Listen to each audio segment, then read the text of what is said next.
देखिए आपका partnership act में डिसोल्यूशन ऑफ फर्म बताया जा रहा था। भाई जो लोग नए हैं आपका अभी बीच से पार्टनरशिप उनको मिलेगा और आपका लगभग आधा से अधिक अब हो चुका है। इसको अभी अब ये हो जाए तब आपका लिखवाया जाए ये चैप्टर, क्योंकि अब लास्ट की ओर बढ़ रहा है। यानी कि मेंस में आपका 2 या 3 क्वेश्चन और बचे हैं और कुछ इसमें प्री में बिहार में अंदर से क्वेश्चन बने हैं इधर से, उसको हमें देखना है। और कुछ आपका केस देखना है इसमें। यानी कि अब आपका केस भी कम आएंगे, 8-10 केस और टोटल इधर बचे हैं। शुरुआती दौर में ही केस ज़्यादा थे। देखिए आपका डिसोल्यूशन ऑफ फर्म का मतलब क्या हुआ ये समझिए। यहाँ से एक आपका कंसेप्चुअल क्वेश्चन भी बिहार बनाता है कि फर्म का विघटन और भागीदारी का विघटन। तो दोनों पहले समझिए। अगर फर्म का विघटन हो जाता है, यानी कि पहले तो फिर एक बार परिभाषा बतानी पड़ेगी, क्योंकि सेक्शन 4 का धारा 4 में आपका भागीदार, भागीदारी, फर्म और फर्म नाम परिभाषित है। फिर एक बार देखिए भागीदारी क्या है। तो दो या दो से अधिक व्यक्तियों के बीच करार से उत्पन्न होती है। हैसियत से नहीं, ये धारा 5 भी बताती है। करार किसके लिए हुआ हो, कोई बिजनेस यानी कि कार बार चलाने के लिए। कारोबार किसके द्वारा चलाया जाएगा, या तो एक भागीदार द्वारा या दूसरे भागीदार द्वारा या दोनों द्वारा। लेकिन अगर एक भी चलाता है तो अपने लिए कि सभी के लिए।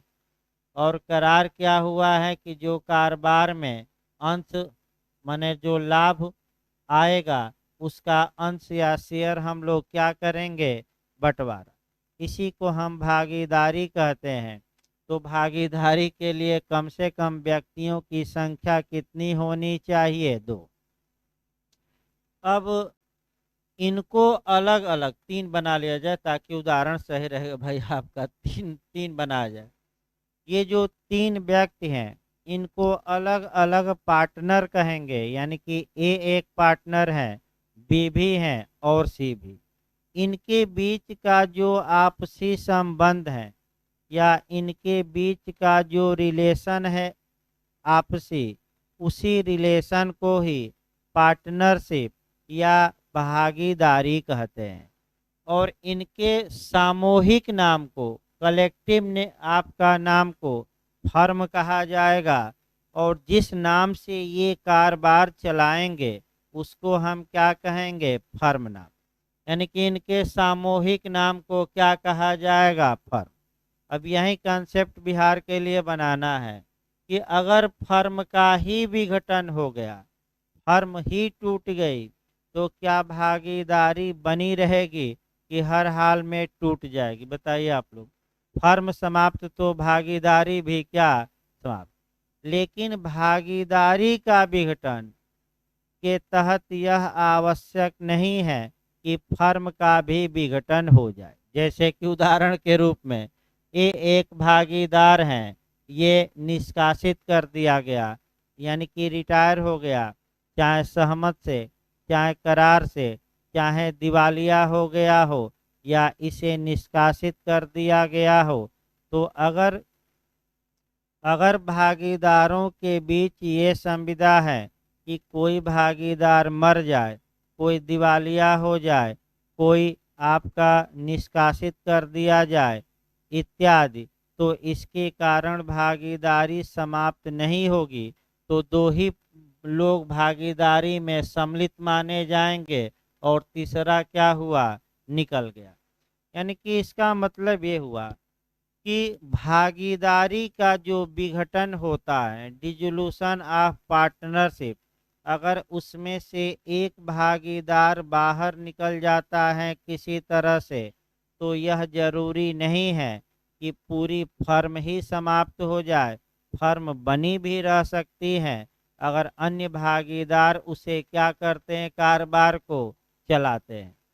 यानी कि इसका मतलब कंसेप्चुअल क्वेश्चन ये आया कि फर्म का विघटन भागीदारी का विघटन कर देगा।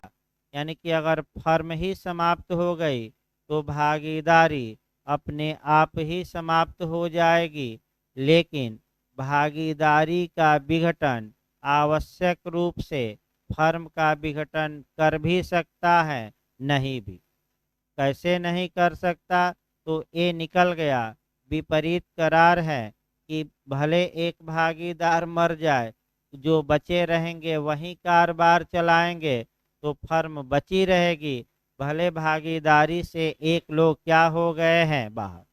तो हम बताएंगे, यानी कि कॉन्सेप्ट जरूर ये क्लियर रखे। फिर एक बार हम बता रहे हैं, अगर फर्म का डिजोल्यूशन हो जाता है तो पार्टनरशिप अपने आप क्या हो जाएगी? The end. लेकिन अगर भागीदारी का ही डिजोल्यूशन होता है तो फर्म समाप्त हो भी सकती है, नहीं भी हो सकती। अब फर्म का अंत या डिजोल्यूशन ऑफ फर्म कैसे हो सकता है, इन्हीं बातों को पर विचार करना है अगले अध्याय में, और इन्हीं बातों को आपको पढ़ना है। देखिए, जहाँ तक फर्म के विघटन के तरीके की बात है, आपका जो फर्म का विघटन हो सकता है उसके बारे में जो चैप्टर काम करेगा, 6 है ना, चैप्टर 6 काम करेगा। सेक्शन भी याद रखना है आपको, आपका 39 से लेकर आपका कह सकते हैं कि आपका 55, उसको इस समय चैप्टर वाइज भी प्री में बिहार उहार में क्वेश्चन आ रहा है, क्योंकि यूपी में भी आपने देखा कि एपीओ में काफ़ी चैप्टर आया था। तो इस बार थोड़ा बहुत मॉडल चेंज किया जाएगा, जो नए एक दो क्वेश्चन आए हुए हैं उस मॉडल से भी जे में हम बताएंगे, चैप्टर भी याद कराएंगे उस चैप्टर में क्या है और आपका किस सेक्शन से लेकर किस सेक्शन तक। आगे बढ़ा जाए इसमें, जहाँ तक फर्म के विघटन की बात है, अगला क्वेश्चन देखना है कि फर्म कितने प्रकार से फर्म समाप्त हो सकती है, फर्म का विघटन हो सकता है। तो जो फर्म के विघटन के तरीके आपका दिए गए हैं वह 5 तरीके दिए गए हैं, पांचों आपका जानना है। उसके बाद सभी पांचों को डिटेल में पढ़ना है। पहला तरीका है आपका एग्रीमेंट द्वारा, यानी कि जब चाहे तब पार्टनर आपस में क्या कर लें, समझौता, करार, संविदा कर लें और कह दे कि ये फर्म हम क्या कर रहे हैं, अब समाप्त कर रहे हैं। तो पहला उपाय क्या है कि एग्रीमेंट कर लें पार्टनर और फर्म को क्या कर दें, समाप्त। दूसरा तरीका कंपल्सरी डिजोल्यूशन, यही आपका पूछा जाता है। कंपल्सरी डिजोल्यूशन का मतलब अनिवार्य विघटन। अनिवार्य विघटन का मतलब ये हुआ कि अब फर्म बची नहीं रहेगी, हर हाल में फर्म को जाना होगा, यानी कि फर्म की क्या होगी, समाप्ति। थोड़ा सीपीसी में इसको जोड़िए तो आपका क्वेश्चन वहाँ से अच्छा बनता है। एक होता है कंपल्सरी या अनिवार्य या बाध्यकारी, आपका अभिवचन में संशोधन होता है। और एक ऐच्छिक मैं बताया था, तो कम से कम आर्डर और रूल तो अभी याद रखिए, डिटेल में हमें बताना है। आर्डर 6 के रूल 7 में कंपल्सरी या अनिवार्य वह वश्यक कहा जाता है, जो हिंदी में कहा जाता है वह लिख लिया जाए, वह वश्यक, सही है ना, देख लिया जाए, वह वश्यक कहा जाता है कंपल्सरी डिजोल्यूशन। यानी कि हर हाल में फर्म का विघटन होकर ही रहेगा। अब कौन सी दशाएं हैं, सेक्शन वाइज भी चलता रह जाए। आपका करार द्वारा सेक्शन 40 में है, आपका अनिवार्य विघटन 41 में है सेक्शन। फिर आपका आकस्मिक विघटन, यानी कि कुछ आकस्मिकताएं आ गई, कुछ घटनाएं ऐसी घट गई, तब विघटन 42 में 42 में। आपका नोटिस द्वारा विघटन, तो नोटिस एक भागीदार दूसरे को दे दे तो इच्छाधीन भागीदारी देखना है। फिर आपका धारा 7 हम क्या करेंगे बताएंगे।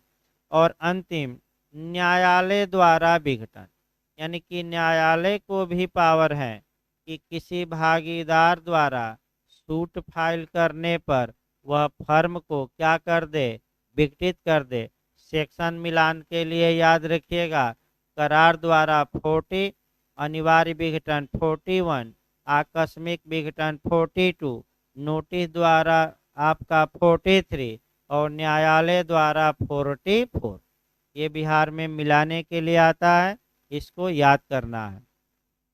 अब आइए पहले करार कराया जाए और करार कराकर आपका भागीदारी का विघटन कराया जाए और इसके बाद आगे चला जाए। देखिए अब निकाल लीजिए, आपका शुरू किया जाए आपका सेक्शन 39। पहले देखिए 39 क्या कहता है, फर्म का विघटन, डिसोल्यूशन ऑफ फर्म। फर्म के सब भागीदारों के बीच भागीदारी का विघटन फर्म का विघटन कहलाता है।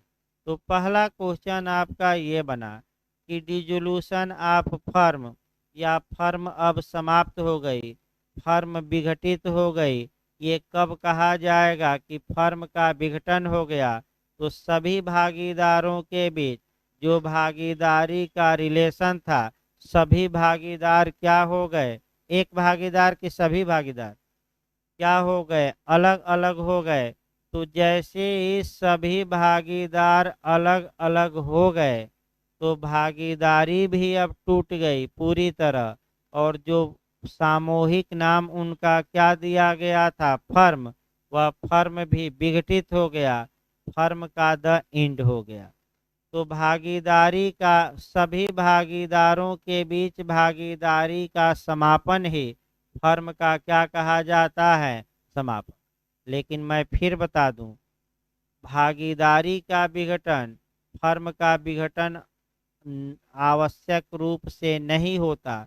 भागीदारी का विघटन का मतलब कि अगर एक भागीदार किसी कारण से उसमें से क्या हो जाए, अलग हो जाए, तो ये जरूरी नहीं है कि पूरी फर्म ही समाप्त हो जाए, फर्म बनी रह सकती है और एक भागीदार कहाँ चला गया, बाहर। यानी कि सभी भागीदार अलग हो गए तो फर्म भी क्या हो जाएगी, समाप्त। यही आपको पॉइंट याद रखना है। धारा 40 देखिए, करार द्वारा विघटन, अब एग्रीमेंट द्वारा। अब आइए, जो आपका पार्टनरशिप क्रिएट कैसे होती है, उत्पन्न कैसे होती है, पहले ये जानिए। तो पार्टनरशिप जो उत्पन्न होती है, सेक्शन 4 भी कहता है कि एग्रीमेंट होना चाहिए, और सेक्शन 5 तो स्पष्ट रूप से उल्लेख ही कर देता है कि पार्टनरशिप एग्रीमेंट द्वारा क्रिएट होती है, हैसियत या स्टेटस द्वारा नहीं। तो भागीदारी का निर्माण कैसे हो सकता है, तो भागीदारी का जो निर्माण होता है वह भी करार द्वारा, और इसका समापन भी क्या करार द्वारा हो सकता है कि नहीं, हो सकता है। तो करार द्वारा समापन, सेक्शन याद रखिएगा, सेक्शन आगे बढ़ते रहिए 40। तो कौन से सेक्शन में है कि करार द्वारा भागीदारी को तोड़ा जा सकता है, 40। एक लाइन देखिए, फर्म सब भागीदारों की सम्मत से या भागीदारों के बीच के संविदा के अनुसार विघटित की जा सकेगी। तो दो तरीके करार द्वारा इसमें दिया गया है, यानी कि करार द्वारा विघटन दो प्रकार से हो सकता है, दिमाग में बैठाए रहे। पहला प्रकार है, सभी भागीदार रजामंद हो जाएं, कंसेंट दे दें, यानी कि 3 भागीदार थे, तीनों अगर सहमत हो गए कि चलो हम लोग फर्म को अब तोड़ देते हैं, इसका विघटन कर देते हैं, डिसोल्यूशन कर देते हैं, फर्म को ही समाप्त कर देते हैं, न बांस रहेगी, न ये रोज रोज का चिक चिक होगा, यानी कि आपका न रोज रोज का झगड़ा कारोबार में होगा। तो सभी भागीदार सहमत तो सहमति द्वारा क्या हो सकता है? फर्म का समाप्ति। दूसरा ये है आपका कि भागीदारों के बीच की संविदा के अनुसार, ध्यान में यही रखना है, जिस समय फर्म का निर्माण किया गया था, अगर सभी भागीदार ये संविदा किए हों कि जब भी फर्म तोड़ना है इस तरीके से तोड़ा जा सकता है, तो उस संविदा में दिए गए प्रावधानों के अनुसार फर्म का समापन हो सकता है। दूसरा, ऐसी संविदा या तो एक्सप्रेस हो सकती है या इम्प्लाइड, यानी कि या तो अभिव्यक्त हो सकती है या विवक्षित। विवक्षित माने बाई कंडक्ट, आचरण द्वारा, चाल चलन। तो आपका एविडेंस में भी बताया गया था कि आचरण द्वारा तो किस सेक्शन में कंडक्ट रेलेवेंट है, घटना का पूर्ववर्ती भी, घटना का पश्चातवर्ती की, एक की दोनों? दोनों। तो सेक्शन हम बताए थे कौन सा? 8 सेक्शन याद करके जाइएगा। एमपी में पिछली बार पूछा गया कि प्रीवियस कंडक्ट की सबसिक्वेंट कंडक्ट की बोथ, तो आप दो बोथ मारेंगे।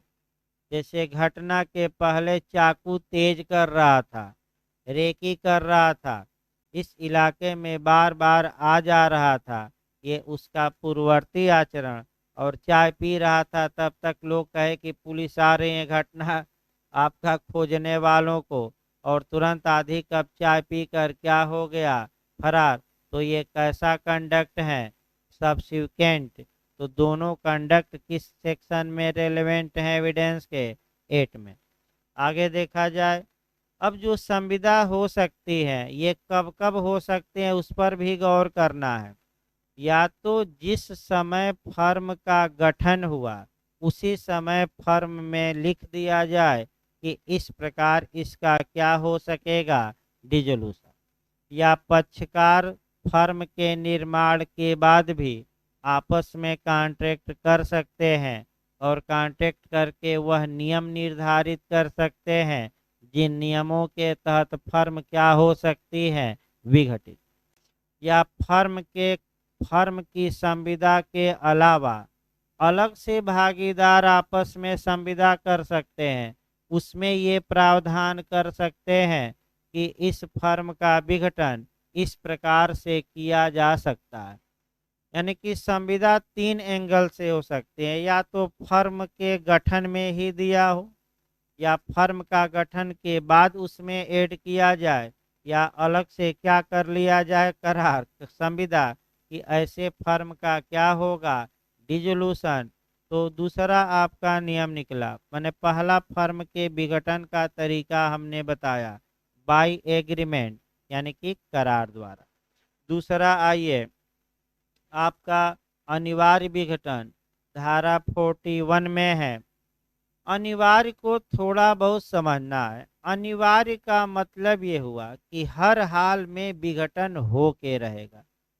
जैसे कि आपने सीपीसी में पढ़ा, आदेश 6 का नियम 16 में, आदेश 6 का नियम रूल 16 में, कि अगर वादी ने अपने वाद पत्र में कलंकात्मक बातें, अनावश्यक बातें, तंग करने वाली बातें इत्यादि लिखी हैं, या प्रतिवादी ने, डिफेंडेंट ने अपने रिटन स्टेटमेंट में, अपने जवाब में तंग करने वाली अनावश्यक बातें लिखी हैं, तो न्यायालय आदेश दे सकता है कि इन बातों को क्या किया जाए? काटा जाए। और हर हाल में काटना अब क्या होगा? वैकल्पिक या अनिवार्य। अगर नहीं काटते हैं तो प्लेंट ही क्या हो जाएगा? खारिज। रिटेन स्टेटमेंट या लिखित कथन ही क्या हो जाएगा? यानी कि हर हाल में ये कार्य करना है। तो सेक्शन 41 ये बताता है कि चाहे कुछ भी हो, अगर मामला 41 में आ जाता है तो अब फर्म बचेगी नहीं, फर्म को जाना ही होगा। तो देखिए 41 क्या कहती है? वैवश्यक आपका विघटन, अनिवार्य विघटन, हर हाल में विघटन, या कंपल्सरी डिसोल्यूशन, रट कर जाएगा, सेक्शन पूछा जाता है, किस सेक्शन में है? 41। अब आधार देखिए, फर्म विघटित हो जाती है किसी ऐसी घटना के घटित होने से जिससे फर्म का कारोबार चलाना या भागीदारों का उसे भागीदारी में चलाना अनलॉफुल हो जाए, विधि विरुद्ध हो जाए। अब थोड़ा दिमाग यहाँ लगाइए, अनलॉफुल पर दिमाग लगाना है।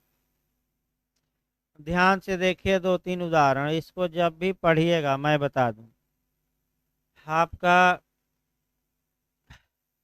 इसको जब भी पढ़िएगा कॉन्ट्रैक्ट से जोड़कर पढ़िएगा। कॉन्ट्रैक्ट का एक्ट का हम सेक्शन 23 पहले उठाते हैं, उसके बाद आपका अन्य धाराएं उठाएंगे, लेकिन पहले 23 देखिए। अनलॉफुल ऑब्जेक्ट एंड कंसीडरेशन की बात की गई है, यानी कि विधि विरुद्ध प्रतिफल यानी कि मूल्य और पर्पज यानी कि उद्देश्य की बात की गई है।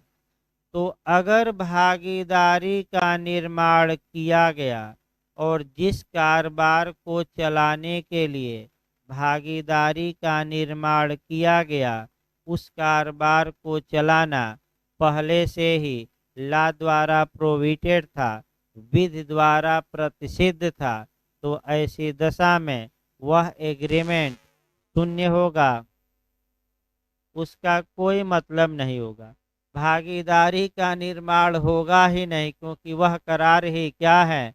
शून्य है। अब एक उदाहरण देखिए, ए और बी ये करार करते हैं कि विदेश से हम अफीम मंगाएंगे और अफीम बेचकर जो लाभ होगा उसको आपस में डिवाइड कर लेंगे। तो आप लोग बताइए, ये करार तो वाइड एबिनिसियो होगा, अवैध होगा, और कौन सी धारा में? आपका कॉन्ट्रैक्ट की कौन सी धारा में? 23 में। तो ये आपका जो हमने पहला उदाहरण बताया कि शुरू से ही करार क्या था? अवैध था, तो इसका भागीदारी का जन्म ही नहीं हुआ। दूसरा उदाहरण देखिए, जहाँ कि आप भागीदारी का जन्म कराना है, कारोबार चलाना भी है, लेकिन बाद में वह कारोबार कानून द्वारा प्रतिषिद्ध कर दिया गया, कानून द्वारा रोक दिया गया। अब वह कारोबार कानून की नज़र में सही नहीं रहा, बल्कि क्या हो गया? गलत। एक उदाहरण कम से कम देखा जाए, एक उदाहरण आपका ये देखा जाए, ए बी दो आपका पार्टनर थे और ये भागीदारी इसके लिए बनी थी कि जंगल से लकड़ी हम लोग काटेंगे और वह लकड़ी मार्केट में बेचेंगे, और जो पैसा आएगा उसे आपस में हम लोग क्या करेंगे? बंटवारा। आप बताइए, शुरुआती दौर में कारोबार वैध था, लेकिन सरकार ने कानून बनाया और जंगल से लकड़ी काटने पर कानूनन रोक लगा दी और इसके लिए दंड का प्रावधान कर दिया।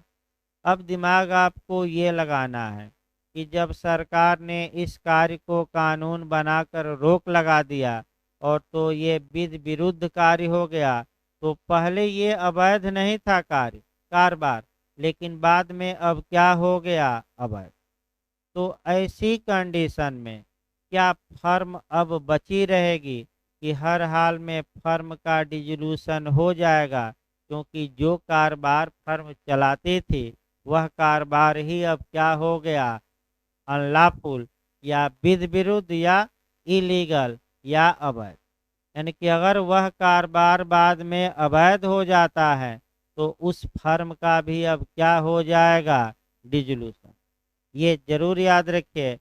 परंतु देखना है, परंतु में आपका एक सिद्धांत समाहित है, बेयर एक्ट पर ही लिख लीजिए, डॉक्ट्रिन ऑफ सेवरबिलिटी, वहीं बेयर एक्ट पर ही लिख लीजिए कहीं, डॉक्ट्रिन ऑफ सेवरबिलिटी, पृथक्करणीयता का सिद्धांत समाहित है प्रोविजो में।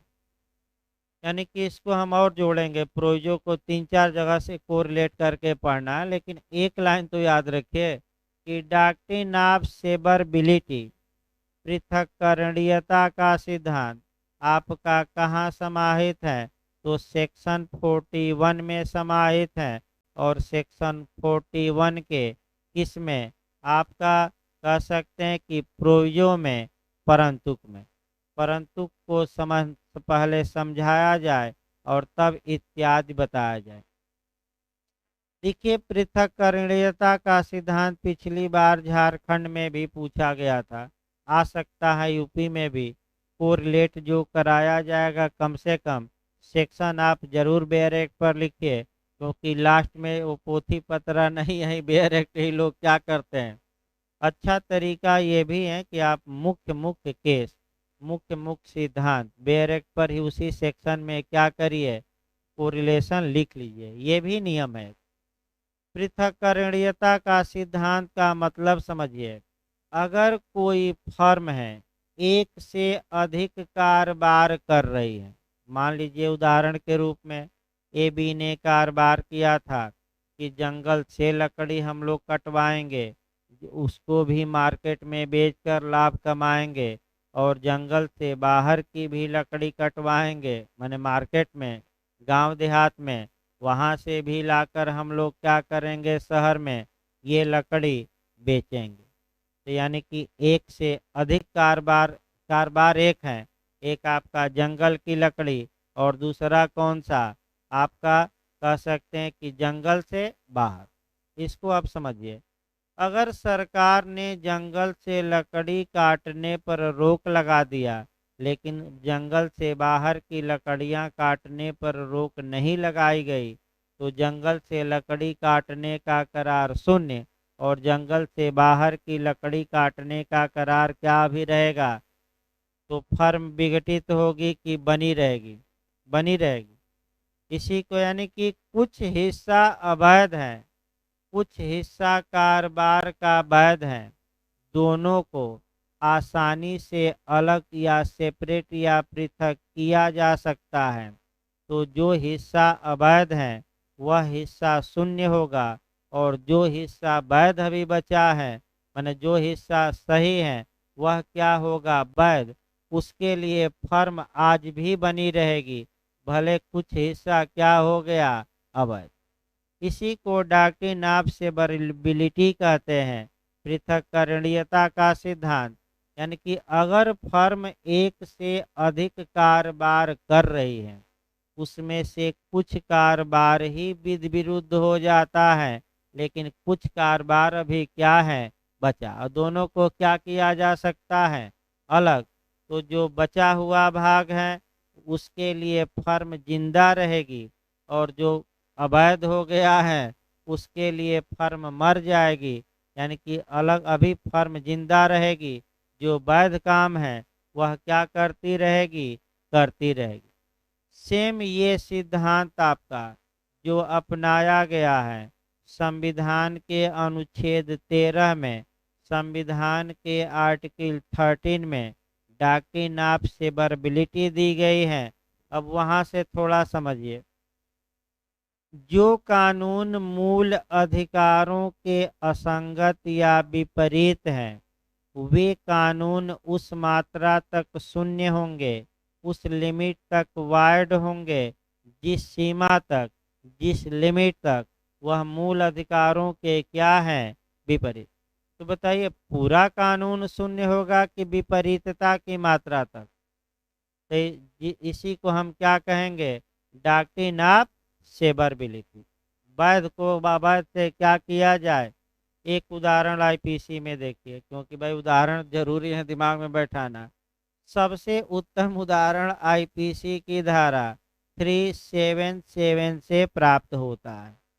नवतेज सिंह जौहर बनाम भारत संघ के बाद में आपका ये उदाहरण अच्छा है, जहाँ की जस्टिस मुख्य न्यायाधीश जस्टिस दीपक मिश्रा ने आपका सेक्शन 377 के कुछ हिस्से को आपका मूल अधिकारों के विपरीत माना और कुछ हिस्से को मूल अधिकारों के फेवर में माना। तो अगर एक सेक्शन है, कुछ बातें आपका, दो बातें जुड़ी हैं, माने कई बातें, और कई बातों को क्या किया जा सकता है, अलग अलग। तो जो बातें आपका कानून के विपरीत हैं वह अवैध होंगी, और जो बातें कानून के फेवर में हैं वह क्या होंगी, वैध होंगी। कोई बोल रहा है क्या?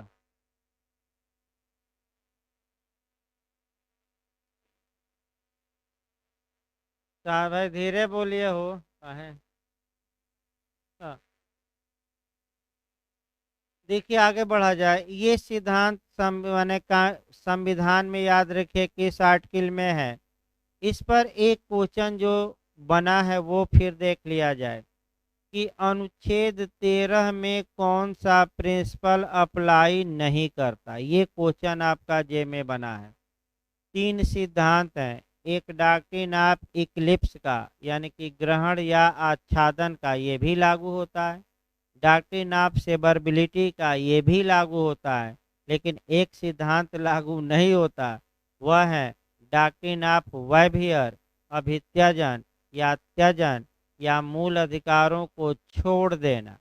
यानी कि भारत में कोई भी व्यक्ति चाह कर भी अपने मूल अधिकारों का त्याग नहीं कर सकता। तो कौन सा सिद्धांत 13 में अप्लाई नहीं होता?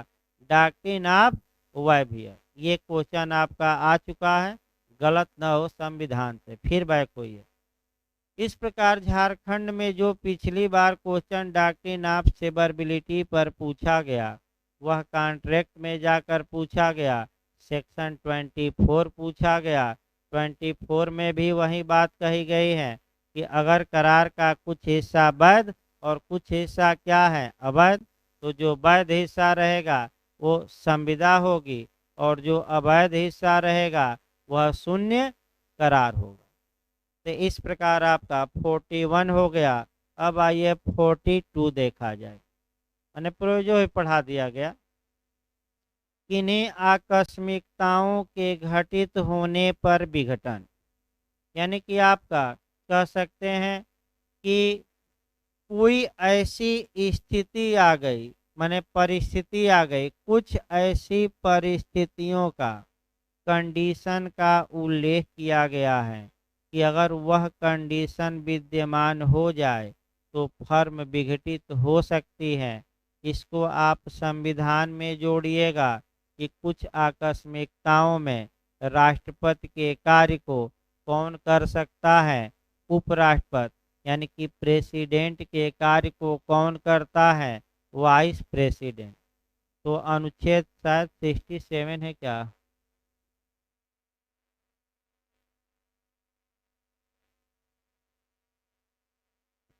देखते हैं भाई, डायरेक्ट होगा तो एक बार देखिए। तो भाई अनुच्छेद हमें भी याद नहीं आ रहा है, एक बार देख लीजिए तो नेट पर दे वो देखिए भाई आपका, तब डायरेक्ट हो तो। या कई लोग डाउनलोड किए रहते हैं, हमारे मोबाइल में तो जगह ही नहीं है।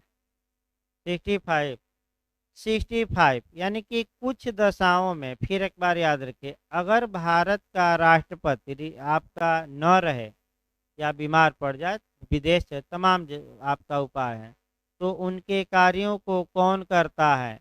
आपका उपराष्ट्रपति। तो सेम उसी प्रकार समझिए, कुछ ऐसी परिस्थितियां आ गई हैं कि उन परिस्थितियों में फर्म को विघटित किया जा सकता है। ये परिस्थितियां कहाँ दी गई हैं? 42 में देखिए। भागीदारों के बीच की संविदा के अधीन यह है कि फर्म विघटित हो जाती है। यही मुख्य पॉइंट आपको अटैक करना है। इसका मतलब चार तरीके फर्म के विघटन के दिए गए हैं। एक बार दिमाग में बैठाए रहिए जरूर। ये चार तरीके भागीदारों के बीच की गई संविदा के अधीन है। इसका मतलब जरूर जानिए। अगर भागीदारों ने आपस में कॉन्ट्रैक्ट किया है और कॉन्ट्रैक्ट करके इन चार परिस्थितियों के विपरीत कॉन्ट्रैक्ट हैं कि भले ही चार परिस्थितियों में से कोई परिस्थिति विद्यमान रहे लेकिन फर्म का विघटन नहीं होगा, तो फर्म बची रहेगी। फिर एक बार इस कॉन्सेप्ट को बनाइए क्योंकि आपका कॉन्सेप्ट जरूरी है। सेक्शन 42, मैं फिर बता दूं, भागीदारों के करार के अधीन है। इसका मतलब ही यही हुआ कि अगर भागीदारों ने आपस में संविदा की है कि भले ये 4 कंडीशन में से कोई कंडीशन आ जाए लेकिन फर्म बची रहेगी, फर्म का समापन नहीं होगा तो फर्म बची रहेगी, और कोई संविदा न हो तो फर्म क्या हो जाएगी, समाप्त या विघटित। कोई कंसेप्ट में भाई कहीं दिक्कत हो तो बताइए, नहीं तो चारों कंडीशन आपका हम बता रहे हैं। देखिए पहला, यदि वह किसी नियत अवधि के लिए गठित की गई है तो उस अवधि के अवसान से। आइए देखा जाए, आपका एक फर्म थी, 1 वर्ष के लिए बनाई गई थी, 1 वर्ष का क्या हो गया, समापन। तो 1 वर्ष बाद वह फर्म क्या हो जाएगी, विघटित हो जाएगी, उसका क्या हो जाएगा, डिसोल्यूशन। लेकिन ये जो नियम है ये भागीदारों के बीच की संविदा के अधीन है, अर्थात भागीदार संविदा में ये लिख सकते हैं भागीदारी के कि ये फर्म 1 साल के लिए गठित हो रही है। 1 साल पहले भी भागीदार चाहें तो इस फर्म का क्या कर सकते हैं, विघटन। तो बताइए संविदा प्रिवेल करेगी कि 1 साल संविदा, क्योंकि ये नियम संविदा के क्या है, और भागीदारों के बीच कोई कॉन्ट्रैक्ट नहीं है, बस ये है कि 1 साल के लिए कारोबार हम लोग चलाएंगे मिलकर, उसके आगे नहीं। तो 1 साल के बाद वह फर्म अपने आप क्या हो जाएगी, विघटित। लेकिन विघटित नहीं होगी, दिमाग में बैठाए रहिए आपका, अगर फर्म के भागीदारों ने कारोबार समाप्त कर दिया तो फर्म का विघटन हो गया। लेकिन एक आपका दिमाग में भी रखना है, 1 वर्ष बीत गया और 1 वर्ष के बाद भी भागीदार वैसे ही कारोबार चला रहे हैं और वैसे ही अंश में लाभ में बंटवारा कर रहे हैं, तो आप कहेंगे कि तो समय क्या हो गया, बीत गया। तो ये जो पार्टनरशिप होगी ये सेक्शन 7 याद रखिए किस में कन्वर्ट हो जाएगी, इच्छाधीन भागीदारी। यानी कि जब समय बीत गया तो ये भागीदारी अब कैसी भागीदारी हो जाएगी, इच्छाधीन। और अभी आपका अगली धारा में इच्छाधीन ही बताई जाएगी और तब इसको वहाँ डिटेल में हम बताएंगे।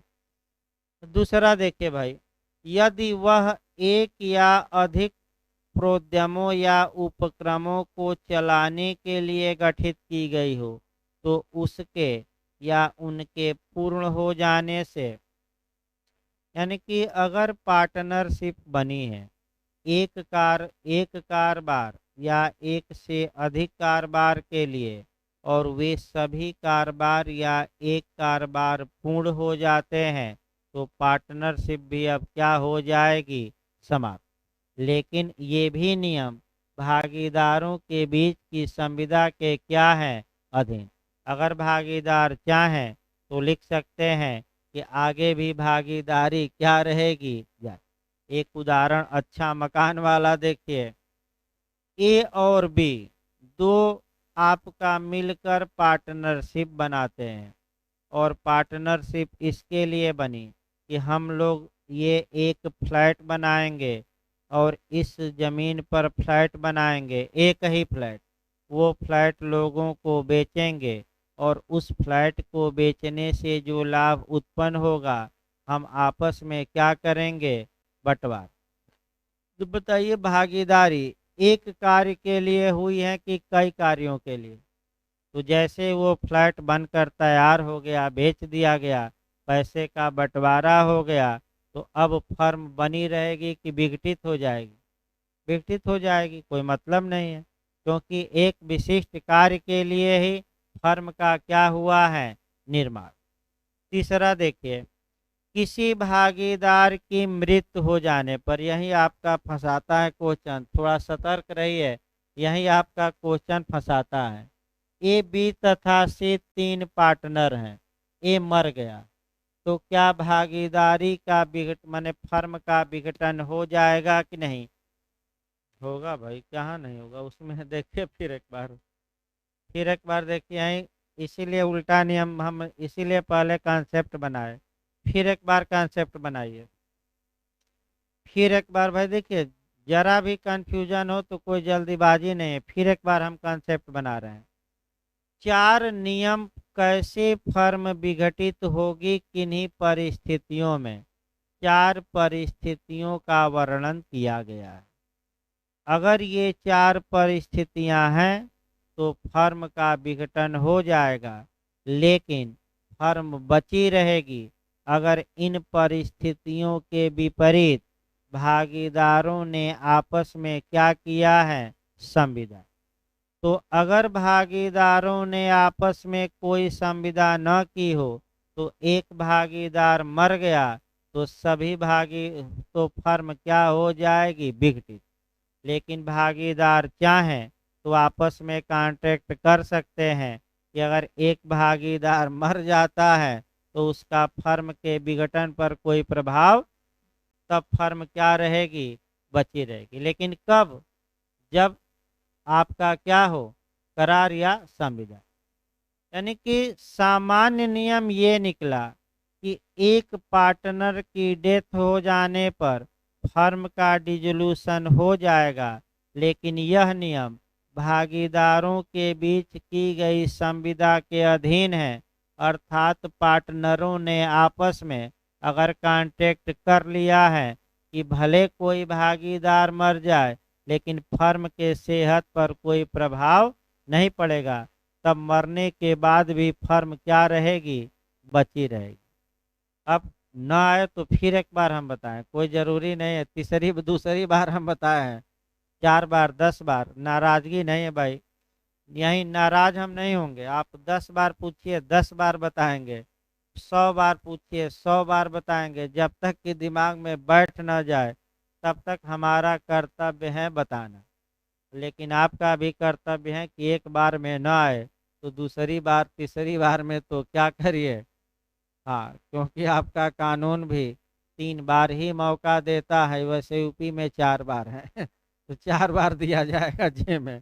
अगला देखिए चौथा, किसी भागीदार के दिवालिया हो जाने पर, अब चौथा ये, किसी पार्टनर के दिवालिया हो जाने पर फिर वही नियम लागू होगा। अगर 3 पार्टनर थे, एक दिवालिया हो गया तो सामान्यतः फर्म टूट गई, लेकिन फर्म बची रहेगी अगर भागीदारों ने आपस में संविदा कर रखी है कि भले कोई दिवालिया हो जाए लेकिन इस पर फर्म की सेहत पर कोई प्रभाव।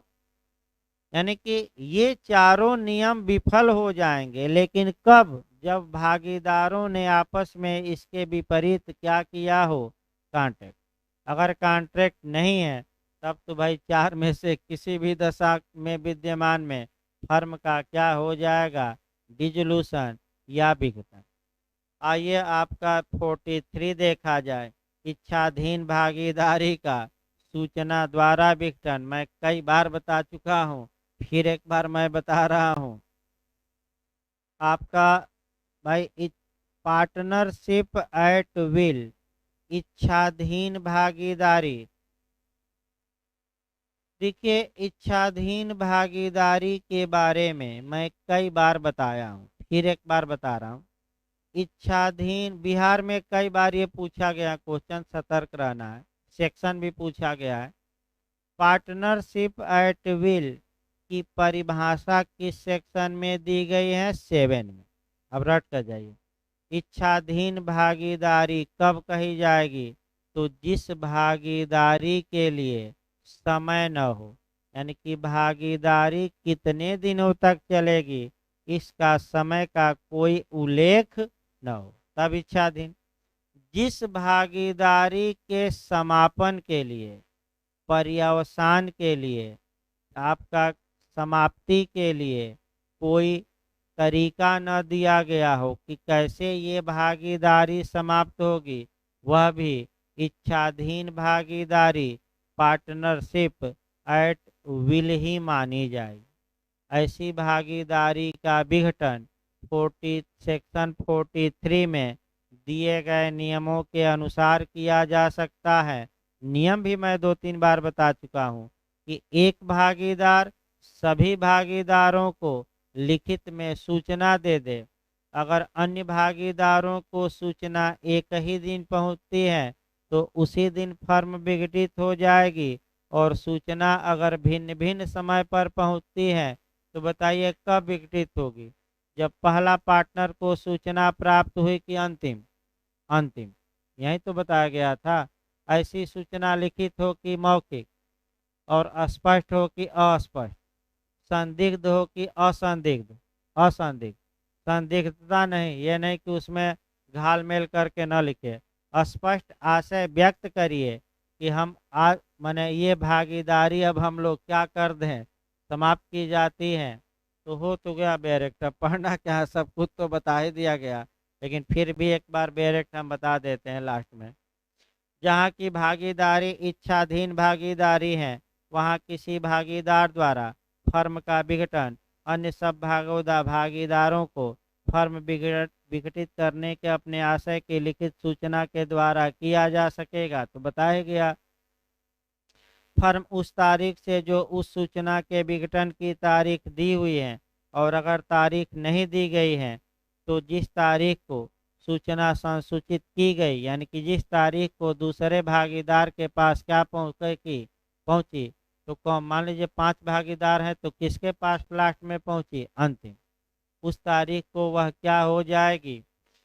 यानी कि अगर समय लिखा गया है कि ये भागीदारी 15 तारीख से क्या होगी, विघटित, तो भले सूचना 10 तारीख को पहुंच गई, लेकिन विघटन किस तारीख को होगा, 15। और अगर भागीदार ने समय नहीं लिखा तो लास्ट भागीदार को जिस दिन नोटिस मिल गई, सूचना मिल गई, उसी दिन भागीदारी का क्या हो जाएगा, अंत। सभी सभी भागीदार अलग हो गए तो 39 में इसी को हम एक लाइन में क्या कहते हैं, फर्म का विघटन। सभी भागीदार अलग हो गए तो क्या कहलाएगा? अब आप लोग बताइए, भागीदारी के लिए कम से कम कितने व्यक्ति, और एक मर गया, एक पागल हो गया, दिवालिया हो गया, तो भागीदारी बनी रहेगी कि खत्म? क्योंकि एक व्यक्ति तो भागीदार, तो अगली धाराओं में पढ़ाया जाएगा। तो थोड़ा 10 मिनट का ब्रेक रहेगा, फिर आपका सीपीसी में ऑर्डर 7 चल रहा है, काफ़ी महत्वपूर्ण आज आपका नियम पढ़ाने हैं, क्योंकि लगातार जे और जे में क्वेश्चन जो 2-3 नियम हम बताएंगे लगातार बनते रहते हैं, माने 99% चांस। तो अभी 10 मिनट बाद क्लास चलेगा भाई।